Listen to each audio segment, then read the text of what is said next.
War Journal, Entry 42759, Admiral Krell Vorex recording. 23 years, 23 miserable, blood-soaked years since the Nexus Dominion launched their first surprise attack on the Galactic Alliance. Back then, I had all my limbs, a full set of cranial ridges, and the naive belief that superior technology always wins wars. Hey, what a joke that turned out to be. Admiral Vorex, the High Council is requesting your presence. Again. My second-in-command, Trellius, stood in my doorway, mandibles twitching with anxiety. Let me guess, I said, not bothering to look up from the casualty reports. Another strategic retreat? Or are we calling it a tactical redeployment this week? Trellius didn't laugh. No one laughs anymore in Alliance High Command. Not since we lost the Orion sector last month. 87 billion lives just gone. They're discussing alternative options, sir. That got my attention. My remaining eye focused sharply on Trellius. What kind of alternative options? The kind we swore we'd never consider, sir. I knew immediately what he meant. The humans. Those bizarre, soft-skinned creatures from that unremarkable blue planet in the unfashionable western spiral arm of the galaxy. Earth. They can't be serious, I muttered, heaving my scarred body from my chair. The humans don't even have proper faster-than-light communication. They're barely out of their stellar cradle. We've lost 46% of Alliance territory, sir, Trellius replied, his voice deliberately flat. The Dominion breached the Cygnus barrier last week. The Arcturian fleet is gone. At current projections, we have perhaps 6 months before total defeat. I growled, a sound that started deep in my tertiary lung. And the Council thinks these humans will somehow turn the tide? The species that still finds flatulence humorous. They've been observing human conflict patterns, sir. Some of the analysis is interesting. Interesting. What a useless word. A black hole is interesting. A supernova is interesting. Neither will save your hide when Dominion plasma cannons are bearing down on your homeworld. As I followed Trellius through the curved corridors of Alliance Central Command, my artificial leg whirring with each step, I couldn't help but remember the first and only time I'd met a human. A diplomatic envoy named Parker. She'd smiled too much, asked inappropriate questions, and had the audacity to suggest that our battle formations were a bit predictable. After 9,000 years of martial refinement, the High Council chamber fell silent as I entered. 22 representatives from the remaining Alliance worlds, their faces drawn with exhaustion and fear. Supreme Counselor Exal nodded gravely toward me. Admiral Vorex, she said, her bioluminescent skin pulsing dimly, the motion has passed. We are extending a formal request for military assistance to Earth. I laughed. I actually laughed. It burst out of me like a dying star's final radiation pulse. With all due respect, Counselor, we might as well ask our pets for tactical advice. The humans have never fought an interstellar war. They've never faced the Dominion. They don't understand what we're up against. Counselor Exal's skin flashed red with irritation. Neither did we, Admiral, when this war began. And look where our experience has gotten us. I couldn't argue with that. 23 years of strategic brilliance had led us to the brink of extinction. The transmission has already been sent, she continued. The humans have responded. They've agreed to help. Well, I thought, at least we'll have someone to hold our appendages while we die. Never have I been so wrong about anything in my 300 years of existence. War Journal, Entry 42760. Admiral Krell Vorex recording.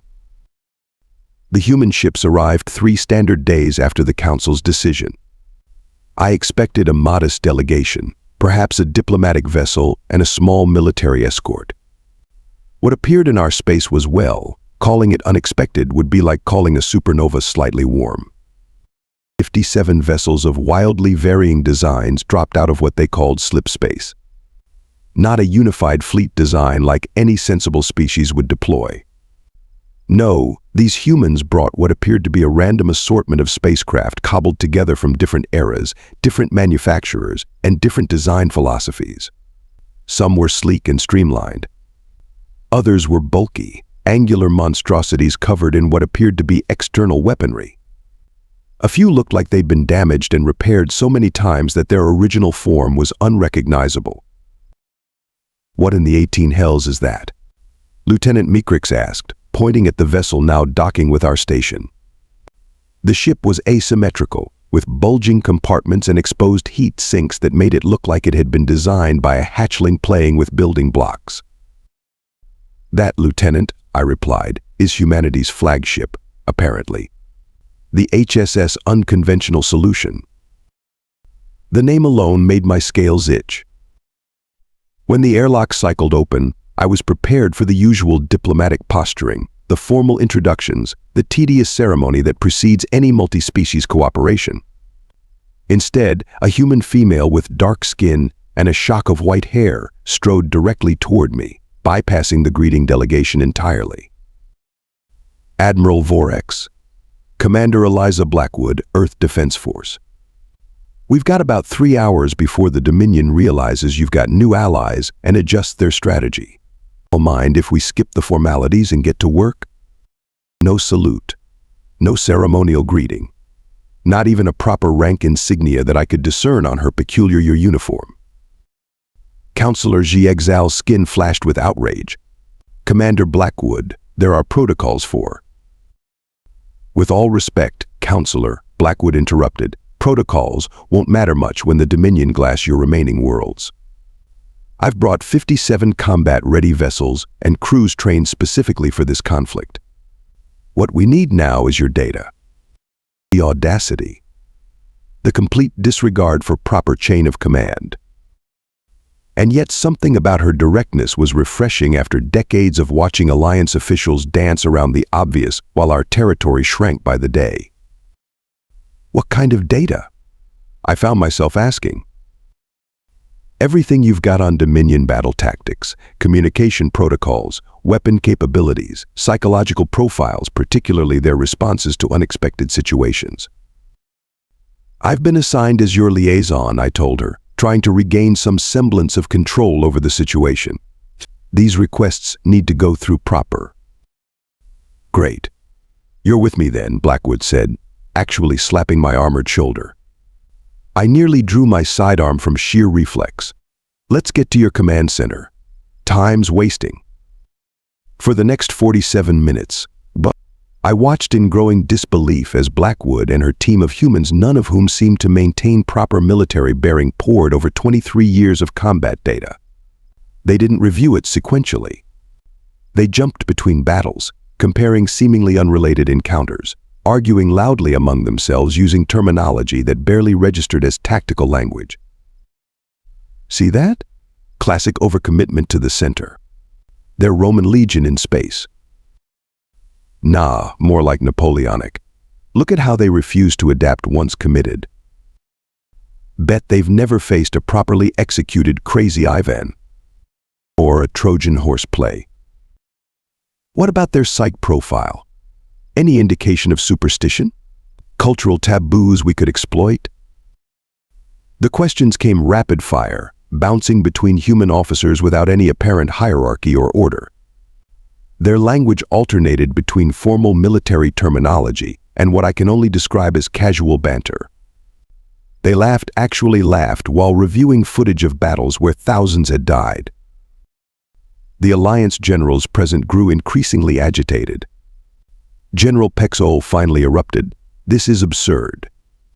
These primitives are treating interstellar warfare like some sort of game." Commander Blackwood looked up from the holodisplay, her expression suddenly serious. "With respect, General, that's exactly your problem. You've been treating war like a formal dance with prescribed moves and countermoves. The Dominion has been playing the same game, just with better pieces." She turned to me. "Admiral, we need to hit the Dominion command hub at Proxima Thetis today, with our fleet leading." The room erupted in objections. Proxima Thetis was the most heavily fortified Dominion stronghold in the sector. We had attempted to recapture it 3 times, with catastrophic losses. Impossible, I stated flatly. Their defense grid alone would require weeks of sustained bombardment before. We're not going to bombard it, Blackwood interrupted, displaying a battle plan so convoluted it appeared to have been drawn by a malfunctioning navigation computer. We're going to hit them from 7 vectors simultaneously, with diversionary tactics they've never encountered. She looked around the room, a strange smile playing on her lips. How familiar are you all with the concept of bluffing? Or perhaps the crazy Ivan maneuver? No, well, you're about to get a crash course. What followed was the most unorthodox, irregular, and downright bizarre battle plan I'd ever witnessed in 3 centuries of military service. It violated every principle of strategic doctrine in the Alliance handbook. And yet there was a certain mad logic to it. "This is insanity," General Pex-Ul sputtered. "That's the point," Blackwood replied. "The Dominion expects you to act rationally, predictably. They've never faced humans before. They don't know what to expect from us." Against my better judgment, I found myself nodding. The Council granted the humans tactical authority for this engagement. I reminded my fellow officers. Let's see what they can do. As the human fleet prepared to depart, Blackwood turned to me. "You coming, Admiral? Might want to see this firsthand." I should have declined. I should have observed from the safety of command. Instead, I heard myself say, "My shuttle will be ready in 10 minutes." Madness, I thought. Complete madness. And our last, best hope. War Journal, Entry 42761, Admiral Krell Vorex recording.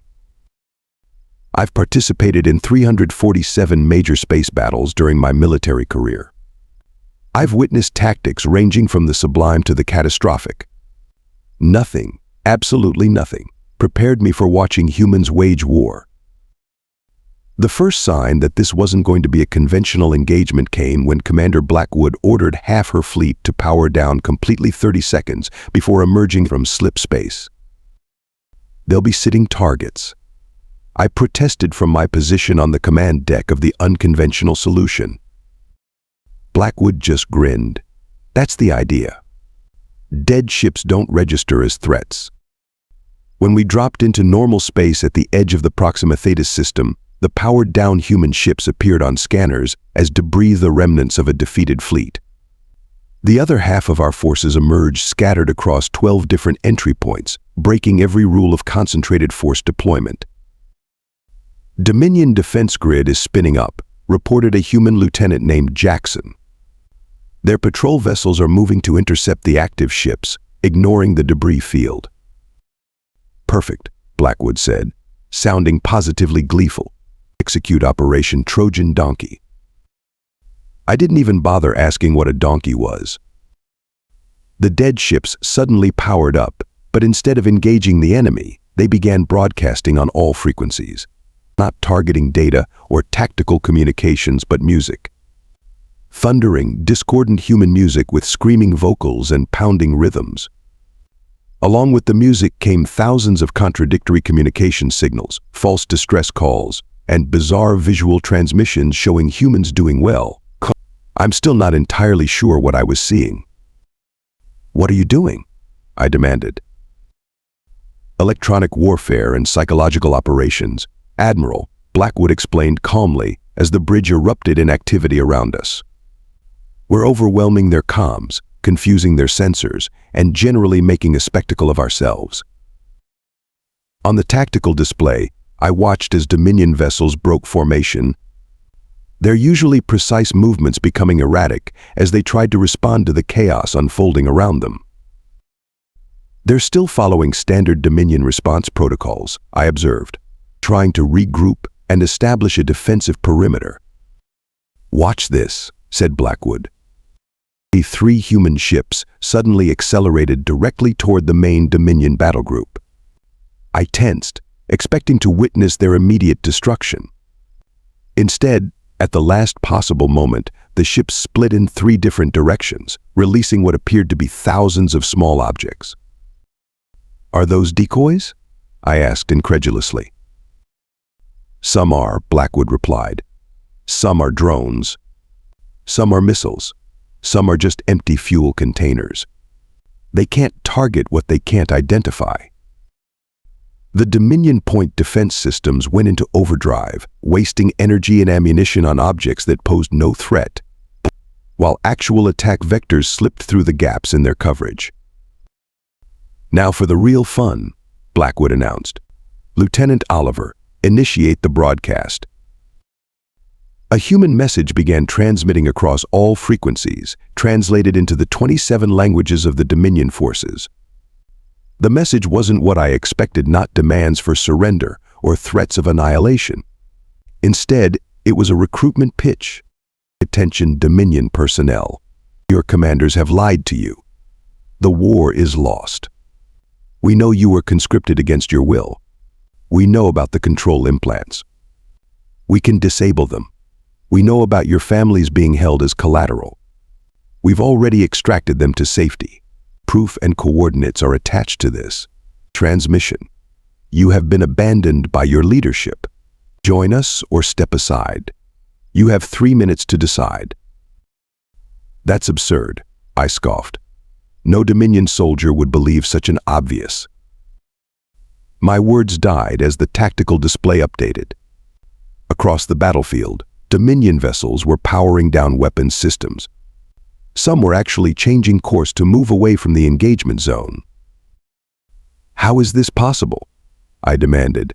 "The Dominion uses neural compliance chips and familial hostage protocols. Their troops physically cannot surrender." Blackwood nodded grimly. "We know. That's why we included the override codes in the transmission." My jaw dropped. "You have override codes for Dominion control implants? That's been impossible to obtain for 23 years. How did you?" "We didn't," she admitted with a casual shrug. "We made them up." "But that wouldn't actually work." I sputtered. "The codes don't work, Admiral," said Lieutenant Jackson with a grin.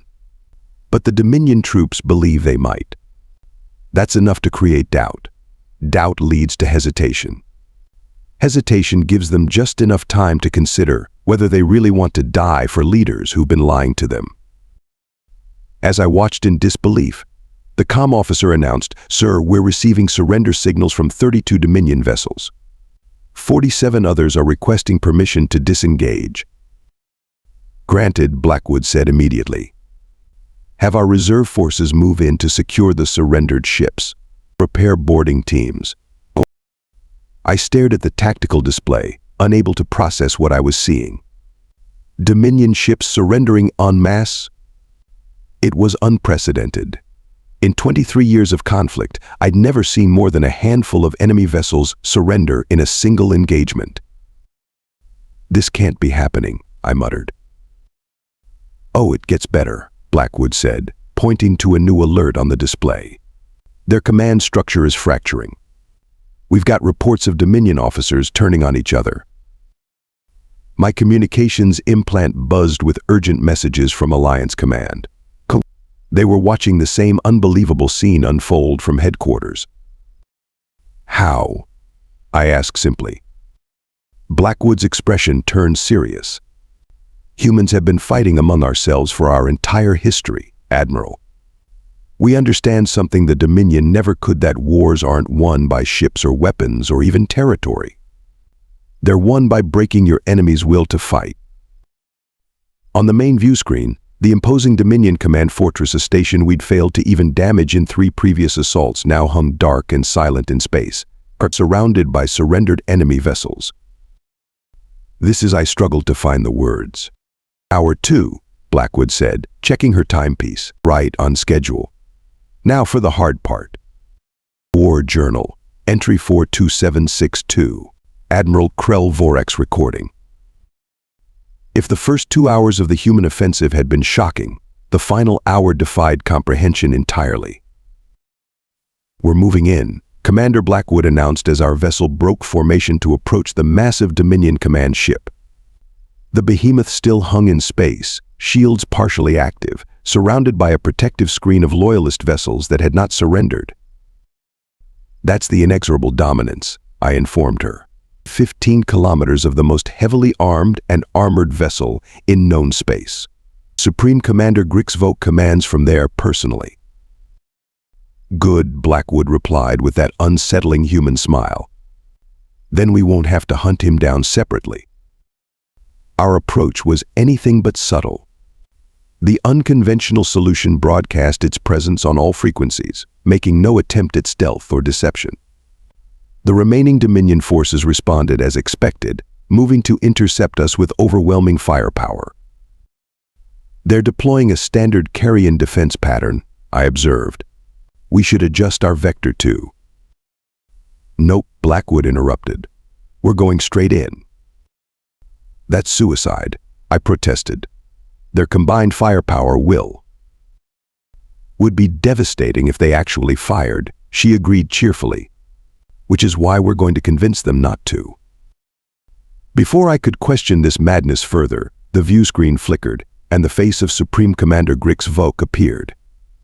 The Dominion leader's chitinous features were arranged in what passes for calm among his species, but the rapid clicking of his secondary mandibles betrayed his agitation. "Unidentified vessel," he began formally, "you have violated sovereign Dominion space and—" Yeah, we know the speech," Blackwood cut in, causing my hearts to nearly stop. "No one interrupts a Dominion Supreme Commander. I'm Commander Eliza Blackwood of Earth.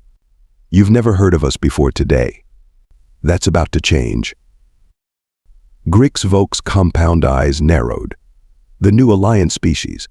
Your tactics are unorthodox, but ultimately futile. You face the full might of—" "A crumbling empire?" Blackwood finished for him. "A military whose forces are surrendering in droves. Look at your tactical displays, Commander. You've lost 40% of your fleet in the past 2 hours, to a species you didn't even know existed yesterday." The Supreme Commander's mandibles clicked rapidly now. "Temporary setbacks. Our reserves are already—" "Non-existent," Blackwood interrupted again. "We know about the Certian rebellion in your home systems. We know your supply lines are stretched to breaking. We know your ruling council is divided on whether to continue this war." My head snapped toward Blackwood. The Certian rebellion? The Dominion Council divisions? These were highly classified pieces of intelligence that even I wasn't fully briefed on. How could the humans possibly know? The answer hit me like a quantum torpedo. They didn't know. They were bluffing, making educated guesses based on historical patterns and probability. Grixvoke's reaction, however, confirmed the accuracy of their shots in the dark. His outer carapace actually paled. "What do you want?" he asked, his formal tone abandoned. "Unconditional surrender," Blackwood stated, "with guarantees for the safety and autonomy of all non-military Dominion citizens and subject worlds." The Supreme Commander actually laughed, a harsh clicking sound. "And why would I agree to such terms? Even if I believed your intelligence, which I do not, I could simply destroy your vessel and continue this war." "You could try," Blackwood agreed pleasantly. "But then you wouldn't get to see what's in this." She held up a small data crystal. "All your military communication codes, defense protocols, and strategic contingency plans, plus the command overrides for your neural compliance systems." This time I couldn't contain myself. "Commander, that's impossible. We've never been able to." "Do you want to take that chance, Supreme Commander?" Blackwood continued, ignoring my outburst. "Bet the future of your entire civilization on the hope that we're bluffing? Because I promise you, we're not." The data crystal in her hand gleamed under the bridge lights. It could have contained anything or nothing at all. Grixvoke's compound eyes fixed on the crystal, then shifted to study Blackwood's expression.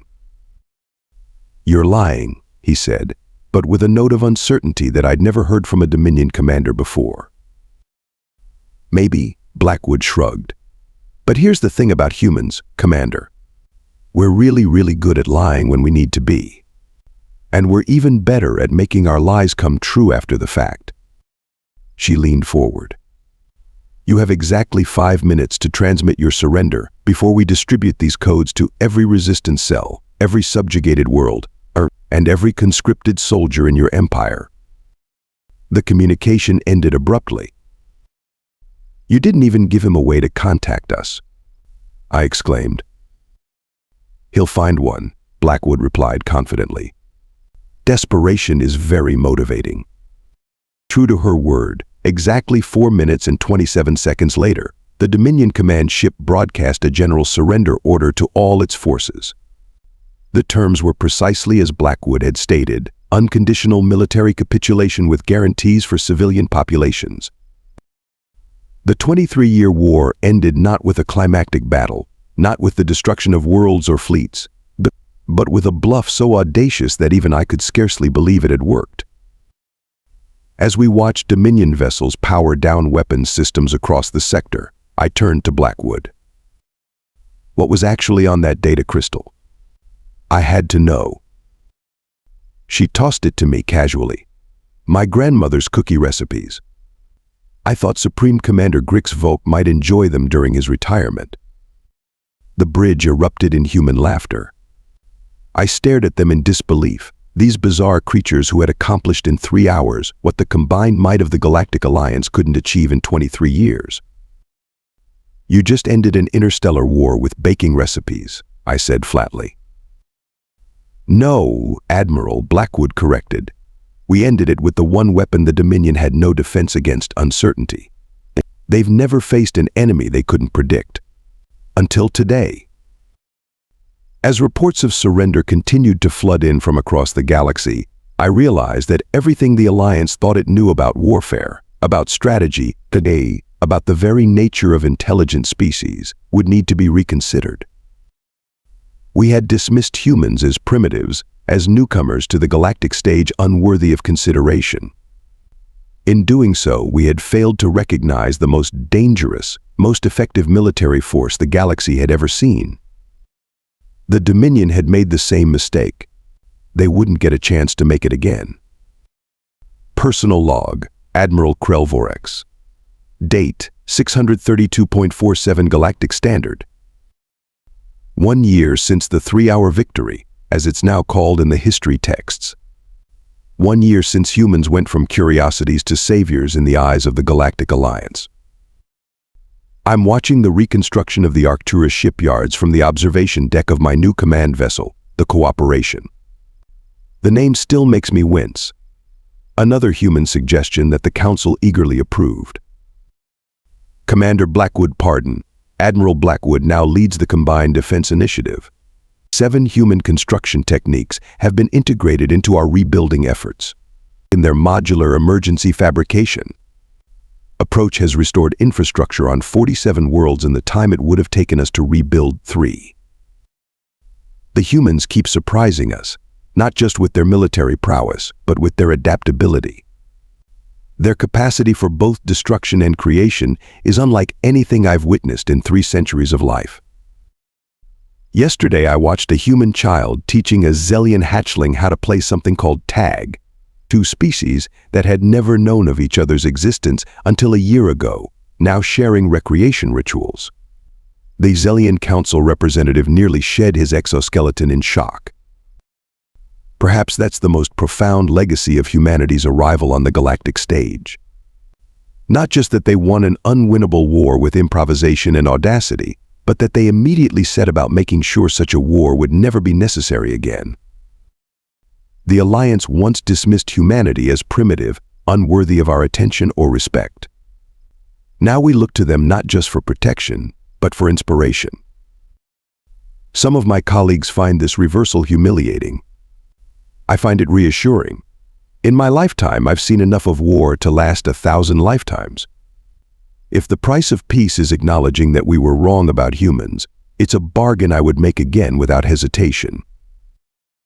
The most underestimated species in the galaxy has become its greatest hope. And I, for one, sleep better knowing they're on our side. End log.